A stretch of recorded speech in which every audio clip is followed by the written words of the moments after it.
Hi friends, welcome to Mrs queen Viji channel. ஆனி உத்திரம் நமச்சிவாயத்தின் ஒளியால் ஒளிக்கும் புனித நாள். இன்று நடராஜர் சிறப்பாக திருமஞ்சனத்தில் அருள் புரிகிறார். நீரில் மட்டுமல்ல, ஆனந்தத்திலும் நனைக்கும் திருநாள் இது. ஆனி திருமஞ்சனம் சிவபெருமானின் திருமேனிக்கு அர்ப்பணிக்கப்பட்ட புனிதமான நிகழ்வாகும். திருமஞ்சனம் என்றால் மகா அபிஷேகம் என்று பொருள். ஆனி திருமஞ்சனம் என்பது சிவ ஆலயங்களில் நடராஜருக்கு ஆனி மாதத்தில் உத்திர நட்சத்திரத்தன்று அபிஷேகம் செய்யப்படும் நாளாகும். இந்நாள் ஆனி உத்திர திருவிழாவாக கொண்டாடப்படுகிறது. இவ்விழாவில் நடராஜருக்கு அபிஷேகங்கள் செய்யப்படுகின்றன. இதுபோன்று புகழ்பெற்ற அனைத்து சிவ ஆலயங்களிலும் சிவபெருமானுக்கு அபிஷேகம், அர்ச்சனை, ஆராதனைகள் விசேஷமாக நடைபெறுகின்றன. ஆடலரசரான நடராஜருக்கு ஆண்டுக்கு 6 முறை மகா அபிஷேகம் செய்யப்படுகிறது. இதில் சிறப்புடையது ஆனி உத்திரத்தில் நடைபெறும் திருமஞ்சனமும் மார்கழி திருவாதிரையில் நடைபெறும் திருமஞ்சனமும் ஆகும். திருமஞ்சனம் சிதம்பரத்தில் 10 நாட்களும் ஏனைய தலங்களில் இந்நாள் விசேஷமாக நடத்தப்படுகிறது. சிவபெருமானின் 64 வடிவங்களில் ஒன்று நடராஜர் வடிவம். சிவலிங்கத்திற்கு அடுத்தபடியாக நடராஜ வழிபாடு உலகமெங்கும் இருந்து வருகிறது. தொன்மையில் இருந்தே நடராஜருக்கு வருடத்திற்கு 6 முறை அபிஷேகங்கள் செய்வது வழக்கம். ஆனி மாதத்தில் உத்திர நட்சத்திரத்தன்று சிவபெருமானுக்கு அபிஷேகங்கள் செய்து வழிபடுவது மிகுந்த நன்மை அளிக்கக்கூடியதாகும். இந்த தினத்தில் அதிகாலையிலேயே எழுந்து குளித்து முடித்துவிட்டு அருகிலுள்ள சிவ ஆலயங்களுக்கு சென்று சிவனுக்கு அபிஷேகம், அர்ச்சனை செய்து வழிபட உடற்பிணிகள் நீங்கும். வாழ்வில் இருக்கின்ற கஷ்ட நிலை குறைந்து வளமை உண்டாகும். உத்திர நட்சத்திரம் சூரிய பகவானுக்கு உரிய நட்சத்திரம் ஆகும்.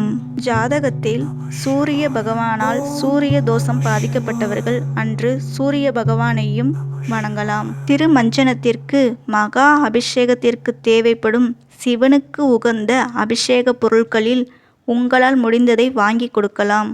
சந்தனம், பால், புனுகு, பன்னீர், விபூதி, வில்வம் போன்றவற்றை வாங்கி கொடுக்கலாம். ஒவ்வொரு மாதமும் 30-31 நாட்கள் கொண்டு முடியும். ஆனால் ஆனி மாதம் 32 நாட்களை கொண்டிருக்கும். ஏனென்றால் சூரியனின் வடதிசை பயண காலமான உத்தராயணத்தின் கடைசி மாதமாக வருவது ஆனி. நம் நாட்டில் நீண்ட பகல் பொழுதினை கொண்ட மாதமாக இருப்பதும் ஆனி மாதம். கிட்டத்தட்ட 12 மணி நேரம் 38 நிமிடம் வரை இந்த மாதத்தில் பகல் பொழுது நீண்டிருக்கும். ஆனி மாதத்தில் சூரியன் மிதுன ராசியில் சஞ்சரிக்கும் காலம். இதனை மிதுன மாதம் என்றும் கூறுவர். வடமொழியில் ஜேஷ்டா மாதம் என்று கூறுவர்.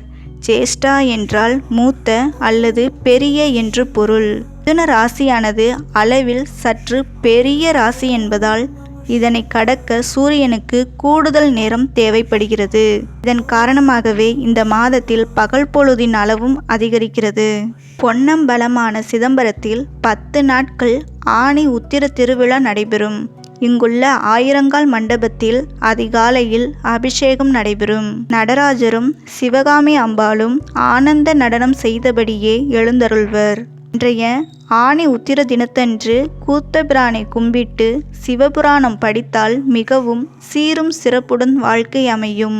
ஆடுகிற வாழ்க்கை அழகாக மாற வேண்டுமானால் ஆயக்கலைகள் 64லும் தேர்ச்சி பெற வேண்டுமானாலும் நாம் வழிபட வேண்டிய தெய்வம் நடராஜ பெருமானும் சிவகாமி அம்மனும் தான். மற்ற சிவ ஆலயங்களிலும் திருமஞ்சனம் சிறப்பாக நடைபெறும். இத்திருமஞ்சன நிகழ்ச்சியில் சுமங்கலிகள் கலந்து கொண்டால் நீடூழி வாழுகின்ற சுமங்கலி பாக்கியத்தை பெறுவார்கள். கன்னியர்களுக்கு நல்ல இடத்தில் திருமணம் கைகூடும். ஆடவர்களுக்கு மனதில் தைரியமும் உடல் பலமும் வளமும் கூடும் என்பது ஐதீகம். திருமஞ்சனம் தரிசித்தால் எதிரிகள் விலகுவர். ஆனி திருமஞ்சனத்தை தரிசித்தால் பிரச்சனைகள் அகன்று தனலாபமும் நினைத்த காரியமும் கைகூடும். இன்று நம்மில் ஒவ்வொருவரும் சிறு தீபம் போல ஜொலிக்க சிவனின் ஒளி நம்முள் புகட்டட்டும். இந்த திருநாளின் அருள் நம் உயிரில் என்றும் அழியாத நிழலாக நிலைத்திருக்கட்டும்.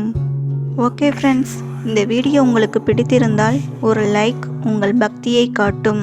மற்றவர்களுக்கு ஷேர் பண்ணுங்கள். மற்றொரு ஆன்மாவுக்கு அருளாக இருக்கும் மிஸ்ஸஸ் கிரீன் விஜி சேனலை மறக்காமல் சப்ஸ்கிரைப் செஞ்சுக்கோங்க. Thank you. Be positive, be happy.